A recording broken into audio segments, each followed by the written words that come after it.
On a l'impression que c'est un combat syndicat contre le gouvernement. En fait, c'est faux. C'est-à-dire que chaque fois qu'il y a une manifestation, il y a des gens qui prennent un jour de grève. Quand ils prennent un jour de grève, ils perdent sur leur fiche de paie à la fin du mois dans un contexte où tous les prix augmentent. Ils jouent sur la résignation. Alors, ils ont été surpris là parce qu'ils pensaient qu'il n'y allait pas avoir autant de gens. Ils l'avaient dit.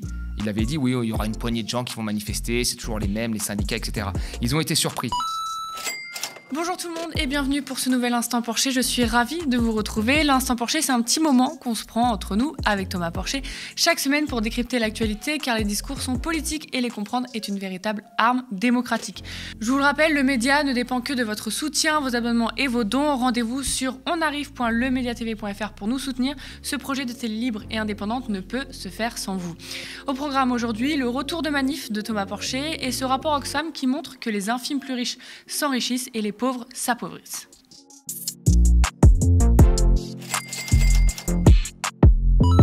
Entre 1 et 2 millions de personnes dans les rues françaises et pas que la métropole jeudi dernier pour la grosse journée de grève et manifestation contre la réforme des retraites. Alors selon le ministère de l'Intérieur, les manifestants étaient 1,1 million et selon la CGT, plus de 2 millions. Les rues étaient noires de monde, évidemment on y était avec le média, j'y étais, tu y étais aussi Thomas. Selon Harris Interactive Toluna, plus de 2 Français sur 3 soutiennent les mouvements de grève. Le nom des Français a l'air assez catégorique. Voyons maintenant la réponse du président de la République. Il y a, comme vous le dites, dans une démocratie des règles et un bon fonctionnement. Il faut que les choses soient dites au moment où les choix démocratiques sont faits. Et à l'élection présidentielle qui s'est tenue, somme toute, il n'y a que quelques mois, et aux élections législatives qui ne se sont tenues, y compris qu'il y a quelques mois, les choses ont été dites clairement. Elles ont ensuite été négociées dans un temps que nous avons laissé avec les forces syndicales et patronales. Nous rentrons maintenant dans le temps de la proposition du gouvernement. Elle va donner lieu à un travail démocratique parlementaire qui permettra à toutes les forces politiques à l'Assemblée et au Sénat de s'exprimer, d'enrichir le projet et de pouvoir aller au terme d'une réforme qui est une réforme qui a donc été démocratiquement présentée, validée, qui est une réforme surtout juste et responsable. Bon, c'est dans le projet qu'une partie des Français a voté, même si, après son élection en avril, Emmanuel Macron disait ça. Je sais aussi que nombre de nos compatriotes ont voté ce jour pour moi. Non pour soutenir les idées que je porte, mais pour faire barrage à celles de l'extrême droite. Et je veux ici les remercier et leur dire que j'ai conscience que ce vote m'oblige pour les années à venir. Je suis dépositaire de leur sens du devoir, de leur attachement à la République, et du respect des différences qui se sont exprimées ces dernières semaines. Le gouvernement campe sur ses positions. L'intersyndicale annonce, elle, une nouvelle journée de mobilisation le 31 janvier. Thomas, pour toi, est-ce qu'il ne faut rien lâcher là? Il ne faut rien lâcher du tout. Alors ça va être très difficile parce que le contexte n'est pas le même que 95. 95, il n'y avait pas l'inflation, il n'y avait pas la chute du pouvoir d'achat comme on a vécu ces derniers mois avec la hausse des prix. Et il a fallu quand même un mois de mobilisation où il n'y avait pas du tout de transport en commun pour que le gouvernement lâche. Là, on a Emmanuel Macron qui n'est pas face à un enjeu de réélection et qui veut tenir pour rentrer dans l'histoire. On l'a déjà dit ici, le but pour lui, c'est d'arriver à la fin de son mandat et de dire à la Thatcher, j'ai réformé contre les miniers, c'est ce que disait Thatcher, là j'ai réformé les retraites, le marché du travail, j'ai baissé le déficit, et en plus je vais avoir un beau taux de chômage en radiant tout le monde, donc j'ai été au bout de ce que j'ai fait. Donc le combat va être dur, et c'est pour ça qu'entre les deux manifestations, c'est bien qu'il y ait un certain nombre de choses, moi je trouve, qui s'organisent, comme samedi avec la LFI, il faudrait que toutes les gauches se joignent à ça, il ne faut plus faire de politique là, je veux dire, les 2 tiers des Français sont opposés à cette réforme, qu'ils soient de gauche, de droite ou d'ailleurs. Donc là, le but, c'est de se concentrer, de frapper et d'arrêter Macron sur cette réforme-là. Donc c'est bien qu'il y ait des mouvements entre les 2 dates qui soient organisés et que la grève continue. Il faut que ce soit vraiment un phénomène multiplicateur et pas un phénomène où il y a une espèce de grève perlée où on fait un jour, puis tout redevient normal, on pense à autre chose et on refait un autre jour. Il faut vraiment que le gouvernement entende qu'il y ait une colère. Du coup, tu prévois comment les prochaines semaines? Et je pense que ça va être très douloureux parce qu'en fait, c'est pas un combat à égalité. Là, on a l'impression que c'est un combat syndicat contre le gouvernement. En fait, c'est faux. C'est-à-dire que chaque fois qu'il y a une manifestation, il y a des gens qui prennent un jour de grève. Quand ils prennent un jour de grève, ils perdent sur leur fiche de paie à la fin du mois dans un contexte où tous les prix augmentent, où la majorité des salariés sont déjà pris à la gorge. Alors que le gouvernement, lui, quand il joue la montre, il ne paie rien. Il ne paie rien. Quand vous faites un plateau télé, vous passez leur métier même. Donc ils ne perdent rien. Donc qu'est-ce que va faire Macron et le gouvernement? Il va essayer de jouer sur le temps, comme ça. Il joue sur la résignation. Alors ils ont été surpris là, parce qu'ils pensaient qu'il n'y allait pas avoir autant de gens. Ils l'avaient dit.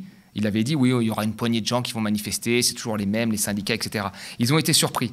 Mais là, ils savent très bien que sur le temps, il y a une partie des gens qui soutiennent les manifestations, mais qui ne pourront pas se déplacer. Et ils vont se dire, regardez, ça s'estompe, c'est qu'une poignée de gens un petit peu radicaux, la CGT, qui veulent aller au combat, et les autres, en fait, ils sont repris de travail tranquillement, ce sont des bons Français, etc. Donc lui, il va jouer la montre. Et là, ça va être un contexte très difficile parce que, en fait, personne n'a de temps. Parce que le temps, c'est perdre de l'argent dans un contexte extrêmement difficile qu'il n'y avait pas en 95. Donc c'est pour ça qu'il faut concentrer l'effort sur le début. Il faut vraiment que les luttes s'agrègent, et même je trouve ça bien, moi, que les syndicats soient d'accord. Et si on peut agréger d'autres revendications à côté de ça, les artisans, la jeunesse, etc., ça fait un petit peu, comment vous dire, une espèce d'agrégation de lutte qui est un peu moins délimitée, que Macron craint un peu plus. Parce que là, il ne sait plus qui sont les interlocuteurs. Il y a les syndicats, c'est très simple, on peut leur parler. Puis après, il y a des gens, on ne sait plus vraiment qui sont les interlocuteurs, et on a un petit peu peur de cette colère-là. Et donc, il faut vraiment il faut y aller. Il ne faut pas se dire c'est une journée, et puis une autre journée dans 2-3 semaines. Là, il faut y aller, il faut que ce soit quasiment tous les jours, qu'on ait l'impression que tous les jours, il y ait ce combat sur les retraites, pour pas qu'ils lâchent. Parce qu'eux, ils vont jouer le temps pour que, justement, passer leur loi et que les gens se découragent.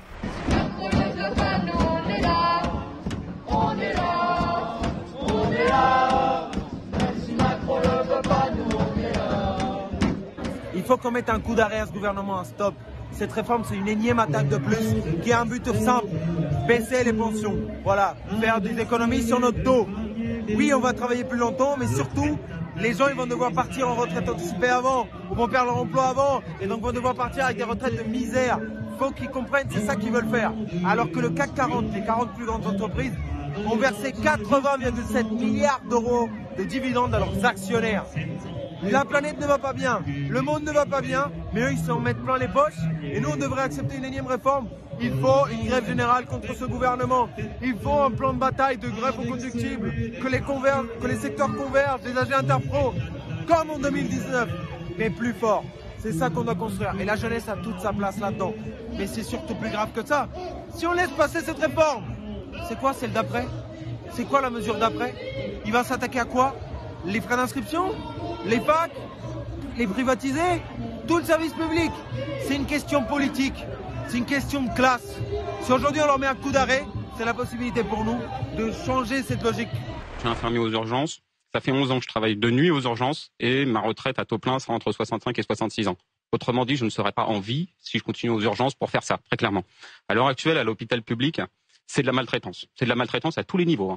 Les professionnels sont maltraités, les patients finissent par devenir maltraités aussi. Aujourd'hui, vous disiez tout à l'heure l'intérêt de la grève. Si on avait les capacités, et je remercie les camarades de la CGT et de la SNCF, si on avait les capacités de bloquer nos hôpitaux, aujourd'hui les gens ne mourraient pas dans les brancards. Aujourd'hui, pour défendre ça, on est obligé de tous se mettre en arrêt maladie pour dire stop. Parce que ça devient intolérable ce qui est en train de se passer. Et le problème, c'est pas l'hôpital, c'est le gouvernement qui ne nous écoute pas. Ça fait 4 ans avec le collectif Interurgence qu'on demande les mêmes choses. Plus de personnel, plus de salaire, plus de lits. À aucun moment, le gouvernement n'a ouvert des lits. Et on était 1 an avant la pandémie. Ils sont totalement responsables de ce qui s'est passé pendant cette pandémie. On a eu une chance extraordinaire, un mouvement médical 1 an avant une pandémie qui est historique en France. Ça fait depuis des années 80 qu'on n'avait pas vu ça. Leur réponse a été tellement insuffisante qu'on a été dans la même panade que tous les autres pays européens, qui eux n'avaient pas eu de mouvement pour la santé. C'est vous dire s'ils n'ont pas du tout répondu à la question qu'on leur avait posée. Donc aujourd'hui, j'attends plus rien de ce gouvernement. La réforme de la retraite, c'est une continuité de ce qui a été fait depuis le début, qui vise à détruire à peu près tous les fondements qu'on a réussi à avoir avec la sécurité sociale. Vous parliez du Conseil de la résistance, mais le but du jeu à l'heure actuelle, c'est de détruire ce Conseil de la résistance, de faire en sorte que tout soit capitalisé et que tout soit privé. Alors je vous le dis tout de suite, si vous voulez une santé privée, il n'y a pas de souci. 80% des Français n'ont pas les moyens de se payer des séjours en réanimation s'il leur arrive quelque chose. Je vous le dis tout de suite, 24 heures en réanimation, c'est plus de 2500 €. D'accord? Donc vous calculez très vite, 2500 €, c'est même pas le salaire moyen en France. Donc oui, il faut protéger ce système-là, et tant que le gouvernement rentrera dans une confrontation entre nous, le capital, et qui essaiera de privatiser à tout prix tout ce qu'il voit entre lui, c'est-à-dire la retraite, l'hôpital, l'école. Entre les jeunes qui se mobilisent fortement, ou encore les soignants qui poussent des cris d'alarme, est-ce que le malaise, le mal-être ne sont pas bien plus profonds que seulement la réforme des retraites, qui serait comme un coup de grâce en fait? Déjà, moi j'ai entendu beaucoup de critiques sur les jeunes, notamment en leur disant mais ils vont manifester, ils n'ont pas eu le bac, ils comprennent rien à cette réforme des retraites. Mais je crois qu'on n'a pas besoin de comprendre tout. Il y a même des gens du gouvernement, je pense, qui ne comprennent pas trop cette réforme de retraite parce qu'il y a beaucoup de points obscurs. Et je pense que si demain on prenait un député En Marche comme ça au hasard, on lui demandait de nous l'expliquer, l'expliquer, je pense que même lui, il ne serait pas très à l'aise. Donc la réalité des faits, c'est que cette réforme, elle a pour but de faire des économies. On l'a dit plein de fois, et même Bruno Le Maire a dit tous les amendements sont possibles à condition qu'on respecte cette économie de 10 milliards, qui est une économie qui vient vraiment compenser les baisses de fiscalité, notamment d'impôts de production qui ont été faits sur les entreprises. Mais ce que je veux dire, c'est qu'on n'a pas besoin d'être un spécialiste de la retraite ou d'être un spécialiste de l'économie pour comprendre que là, il y a quelque chose qui se passe qui n'est pas bien. Les gens aujourd'hui ont des yeux, ont des oreilles, ils voient très bien les bénéfices records du CAC 40, ils voient très bien les inégalités. Il n'y a pas besoin de faire des études randomisées sur 20 ans pour se rendre compte qu'il y a des inégalités. Vous sortez dans la rue, vous les voyez tout de suite, vous les percevez tout de suite. Vous regardez le prix de l'immobilier, vous voyez des gens qui arrivent à acheter des appartements quand d'autres n'arrivent même pas à en louer parce qu'ils n'ont pas 3 fois plus et toutes les garanties, etc. Donc les inégalités, elles sont criantes aujourd'hui. Et là, on se rend compte qu'il y a eu des cadeaux fiscaux qui ont été faits très fortement. Il y a eu des gens qui se sont enrichis très fortement, on va le voir avec le rapport d'Oxfam. Et puis de l'autre côté, il y a des économies qui sont toujours demandées aux mêmes. Et avant cette réforme-là, il y a eu la réforme de l'assurance chômage. On a demandé des économies aux chômeurs. Maintenant, on demande des économies aux vieux. Et demain, ça va être quoi? On a demandé avant des économies à la santé, à l'hôpital avant le Covid. Puis après, c'est quoi? Les dernières aides sociales, au handicap, etc. Donc il y a une forme d'injustice, et je veux dire, qui est perceptible maintenant, qui est dans l'air, qui est même plus cachée. Et les gens le ressentent. Donc il y a une forme de colère. Et c'est Macron a peur de ça. Et il a passé cette réforme maintenant parce qu'il a fait encore une fois ce pari de la résignation. Les gens n'iront pas parce qu'ils ne veulent pas perdre une journée de travail, parce que c'est l'inflation, donc c'est le bon moment de la passer. En réalité, il se rend compte, là, et c'est là qu'il est surpris, que les gens ont quand même, pour le moment, il faut que ça continue, la colère qui dépasse la résignation. Je ne comprends pas pourquoi on prend sur nos retraites, sur nos santé, quand on sait que de l'argent, il y en a. Voilà la phrase que j'ai le plus entendue lors de la manifestation contre la réforme des retraites jeudi dernier.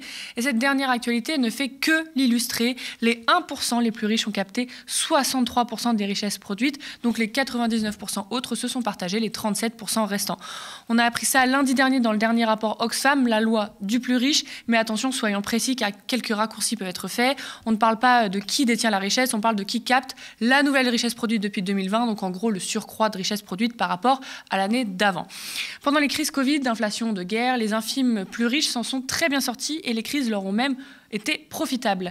Les milliardaires ont enregistré des profits records pendant la pandémie. Oxfam écrit « L'afflux d'argent public injecté dans l'économie par les pays riches, qui était nécessaire pour soutenir leurs citoyens et citoyennes, a également alimenté la hausse des prix des actifs et avec elle la fortune des milliardaires. En l'absence d'un impôt progressif, les grandes fortunes ont donc amassé des richesses sans précédent. Prenons nos milliardaires français. Les 10 premiers sont plus riches qu'avant épidémie, qu'avant crise. Depuis 2020, la fortune des 43 milliardaires français a augmenté de plus de 200 milliards d'euros, soit une hausse de 58%. Les 95 plus grandes entreprises de l'énergie et l'agroalimentaire ont multiplié leurs profits par 2,5, plus de 300 milliards d'euros, et 84% des profits supplémentaires a été reversé aux actionnaires, alimentant la fortune des milliardaires de ces secteurs. Ces profits tombés du ciel, ou plutôt de la plèbe de la guerre, ne sont pas sans conséquence. L'énergie a connu une augmentation de 28%, de nombreux aliments de première nécessité de 12%. En France, plus de la moitié de l'augmentation du prix de l'énergie serait due aux marges exceptionnelles de ces quelques entreprises et près de 40% du prix pour les transports, avec les répercussions sur l'essence, le gaz, mais aussi l'alimentation qu'on connaît, rapporte Oxfam. De l'autre côté, la pauvreté gagne du terrain. Pour la première fois en 25 ans, montre Oxfam, la lutte contre la pauvreté dans le monde a connu son plus grand recul depuis la Seconde Guerre mondiale, écrivent-ils. Et d'après le FMI, un tiers de l'économie mondiale sera en récession en 2023. Pour la première fois, le PNUD, Programme des Nations Unies pour le développement, a constaté que le développement humain est en recul dans 9 pays sur 10.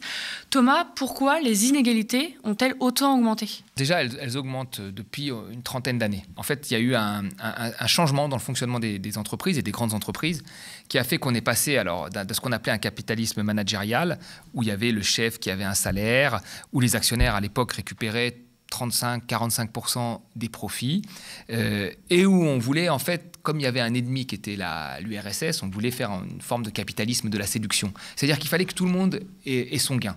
Les ouvriers, dans l'image de l'américain, où l'ouvrier avait sa maison, sa voiture, ses enfants pouvaient aller à l'université, le patron gagnait mieux et l'actionnaire se portait bien. Mais il n'y avait pas des déséquilibres complètement fous comme on trouve aujourd'hui. Qu'est-ce qui s'est passé dans les années 80 ? Toute la logique de l'entreprise a été chamboulée. On est passé dans la logique actionnariale. C'est-à-dire que le patron d'une entreprise aujourd'hui a un salaire en fonction de ce qu'il donne aux actionnaires. Donc toute l'entreprise s'est mise au service des actionnaires. Et dans les profits que génère une entreprise, ou les bénéfices, un actionnaire récupère aujourd'hui 60% à 80% parfois. Le reste, ça va aux salariés et à l'investissement. Donc tout est concentré en fait sur l'actionnaire. Ce qui veut dire que les salaires des grands patrons se sont envolés. Dans les années 60, 70, vous aviez un différentiel de 40 entre un salaire moyen et un patron dans une entreprise. Aujourd'hui, il est de 200 à 300. Vous voyez ? Donc les salaires des grands patrons se sont envolés. Et les salaires des détenteurs d'actions se sont également envolés. Et ça s'est envolé par cette logique-là et par la mondialisation, qui a fait qu'on pouvait constamment compresser les coûts. Au début, les usines étaient en France. Donc ça dégageait un certain profit, vous compressez les coûts, vous mettez les usines en Roumanie ou en Asie, vous avez des coûts encore plus faibles, plus de profit, plus grosse part qui va aux actionnaires et les actionnaires s'enrichissent, alors même qu'ils ne connaissent rien à l'entreprise. Donc il y a eu en fait tout un tas de règles qui ont été mises en place, qui ont servi les plus riches, avec cette idée en fait que plus il y a des riches, plus ça ruissellera et la société ira mieux. Or, on se rend compte aujourd'hui, et là on le voit bien dans ce dernier rapport, c'est qu'il n'y a pas de ruissellement, c'est-à-dire qu'il y a la pauvreté qui augmente en même temps que la richesse augmente. Donc c'est l'inverse du ruissellement.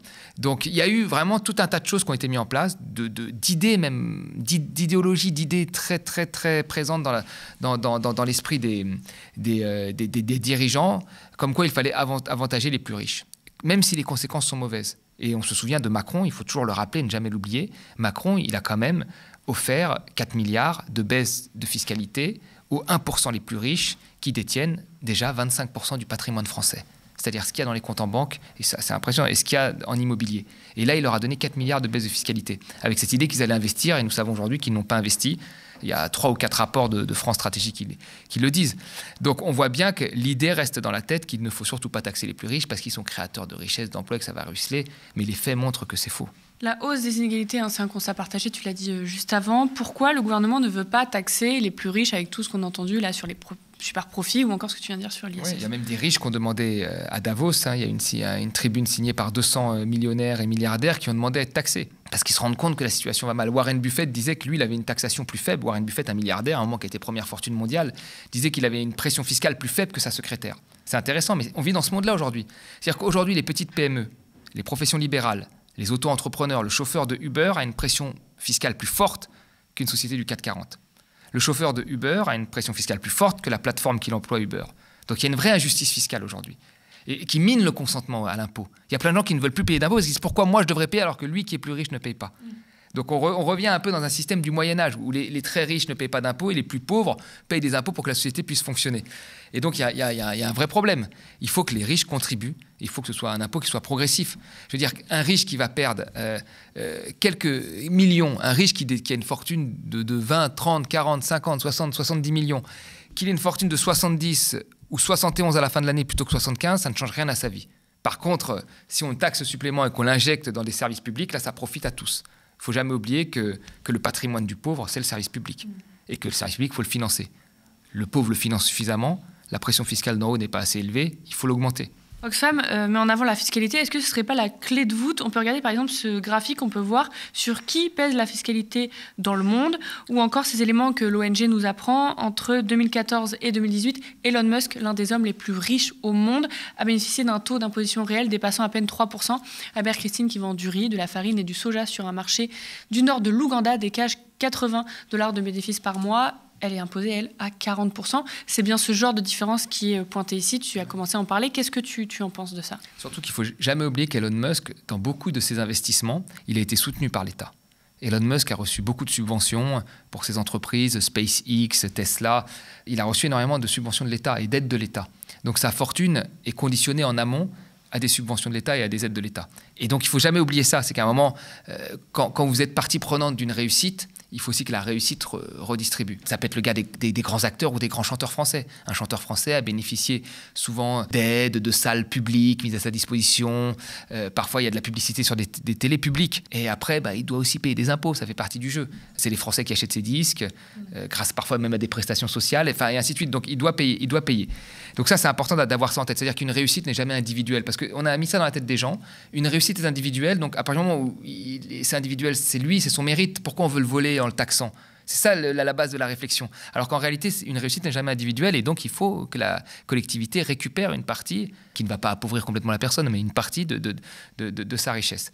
Après, comment faire? Alors, il y a beaucoup de gens qui vont vous dire, pour qu'il y ait plus d'égalité, il faut qu'il y ait moins de pauvres, donc il faut qu'il y ait de la formation, etc. D'accord, mais à un moment, quand la distribution est inégalitaire, l'économie, c'est tu crées une valeur, C'est la première chose. Tu crées une valeur, la plus grosse possible. Et cette valeur, tu la redistribues. Valeur et répartition, c'est les deux bases de l'économie. Une fois que tu as créé cette valeur, comment tu fais pour la répartir équitablement? Si tu as 1% de cette valeur, c'est une grosse partie de la valeur captée par 1%, je ne vois pas autre chose, moi, que l'impôt. Je ne vois pas autre chose que l'impôt pour rééquilibrer. L'impôt, tu prélèves à celui qui a beaucoup gagné et tu redonnes sous forme de prestations ou de services publics à celui qui a moins. Tu investis dans l'éducation pour qu'il augmente, l'hôpital, tu lui permets d'avoir une fin de vie, la fin de vie de carrière jusqu'au cimetière dans des bonnes conditions avec les retraites et ainsi de suite. Donc la fiscalité est une des meilleures armes. Et normalement, c'est au gouvernement, à l'État d'imposer ça. Ce n'est pas aux milliardaires de choisir à qui ils veulent donner de l'argent, à Notre-Dame quand ça brûle et ailleurs. Et ce n'est pas aux milliardaires de dire « nous, on veut être taxés ». C'est à l'État, normalement, de le fixer. Mais nos États font l'inverse depuis des années. C'est la concurrence fiscale et le nivellement vers le bas en Europe qui se passe. Sachez chez vous que cela fait déjà 4 mois que nous tenons le défi d'être diffusés en 24/7 sur YouTube et Dailymotion. Nous avons coutume de dire ils ont des milliards pour le coup, mais nous sommes des millions. Qui dit information indépendante dit besoin de vous, le média, votre média ne dépend que de votre soutien, vos abonnements et vos dons. Pour être pérenne et tenir dans la durée, pour faire vivre toute l'équipe que vous ne voyez pas et qui travaille d'arrache-pied pour vous offrir de l'info indépendante, nous avons absolument besoin de vos abonnements à partir de 5 € par mois ou encore de dons réguliers pour ceux qui le peuvent. Rendez-vous sur onarrive.lemediatv.fr pour nous soutenir. Ce projet de télé libre et indépendante ne peut se faire sans vous. Chaque geste compte, alors vos j'aime, partages et pubs autour de vous sont également indispensables. Nous sommes ravis de décrypter l'actualité avec Thomas et vous chaque semaine. Merci de toujours nous suivre. Pour tous vos commentaires et vos pouces en l'air sous la vidéo, spectateurs, abonnés, donatrices et sociaux, je vous dis à la semaine prochaine.